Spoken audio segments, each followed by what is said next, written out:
Hi, this is Tim of the 1916 Company. Welcome and thanks for logging on. If you love this watch, email us Mosso at the1916company.com for all of your purchase pricing and availability questions concerning this watch.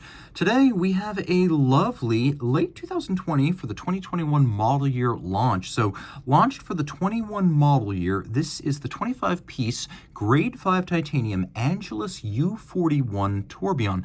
Now 2 flights of 25 were made, one with blue accents, one with orange accents. All of them are rare and friendly everyday tourbillon regulators, which is not something you hear all that often. So Angelus is the super boutique brand that is even more exclusive than the Arnold & Son brand. And I mention these two because they're both owned by La Jouperet, the manufacturer of movements out of La Chaux-de-Fonds, which markets watches under its own auspices using the Angelus and the Arnold & Son names. And Angelus is even more exclusive than Arnold.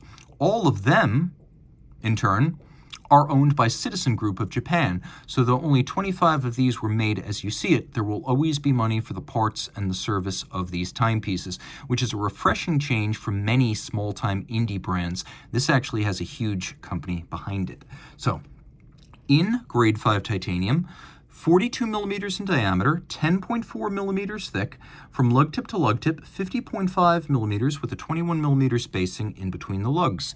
It wears like a second skin on the wrist. Being all rubber, sapphire, and titanium, this is a very light watch. And because of the specific shape of the lugs, the ergonomic equation is excellent. In fact, I would even say despite the size of this, even if your wrist is smaller than mine by a margin, let's say 14 centimeters circumference, you're going to find this is quite secure and comfortable. My wrist is 16 centimeters circumference. Here's your down the barrel shot. Here's your over the top, which always sort of exaggerates the width of the watch. And then you can see the cuff shot, a thin case and a sloped bezel. It will fit underneath a dress cuff. All right, strap. Proprietary to the model, you can see it is fully conformed to the case. So it traces the slope of the lugs, but also the curve of the case for a very integrated look. It is very pliant and flexible. You can see an Angelus monogram on the bottom, and then on the top, a little bit of a recess with the Angelus logo and a series of tiers leading down to the perforations. We have an Angelus logo on the buckle, which is polished, media blasted, and as you can see, satin finished. It is a beautiful piece and anything but a default design. Attention to detail is a major value adder on a luxury watch purchase. Now taking a look, you can see another one is unconventional design. We have these little recesses for screw-fixed lugs that are modular. So we've got bezel, caseback, lugs, and mid-case, all separate pieces. And it has a highly technical look to it as a result, with a few polished highlights that accent nicely against the satin finish. Grade 5 is good stuff. It is lighter than steel, it is hypoallergenic, but unlike grade 2, which also has those qualities, it is more scratch-resistant than steel. We have a branded crown that is a push-down.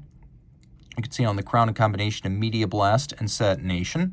And then we can see that there's a little bit of a serration to the edge of the bezel.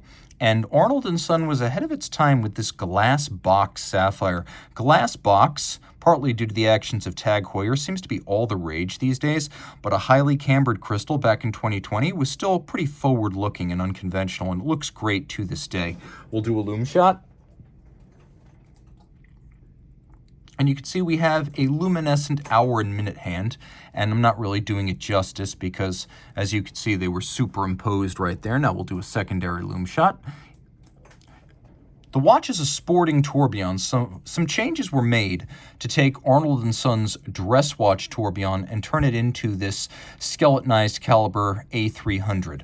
So the beat rate was increased, and so now we have a 4 hertz beat rate, which means it's better able to resist shock and vibration-induced timing deviation in active use. Also, elements of shock resistance were added between the movement itself and the case to make it more durable. While it's 30 meters water resistant and does not recommend for actual swimming, it is designed to be a very rugged and durable watch on the wrist. Now, it's a flying tourbillon. As you can see, there's no upper bridge to block your view, and it is a 1 minute tourbillon, so it makes 1 full rotation each minute. It can act as your second's hand. We have a barrel which provides 60 hours of power reserve, and it can also act as a sort of informal power reserve indicator as the spring is hauled to the center and clusters around the barrel arbor in the center of the barrel, you know you are looking at a more tightly wound mainspring.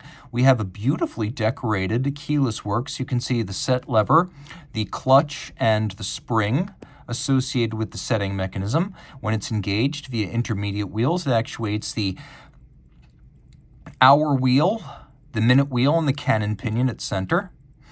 And then when it is not engaged, it allows the winding pinion to energize the barrel. Now on the reverse side, you can see that we've got a lovely extended click spring that doubles as a click to prevent the barrel from running backwards, a little blue lacquered Angelus logo.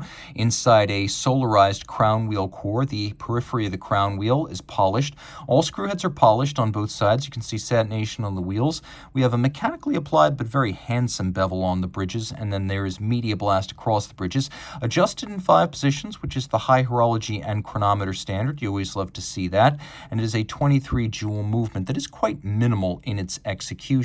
You can even see there is a little chaton underneath for fixing the lower pivot of the tourbillon, a nod to the way pocket watches would have been made historically in La Chaux-de-Fonds, where this watch was fabricated. Lots to love in a tourbillon that's friendly enough and durable enough to wear every day.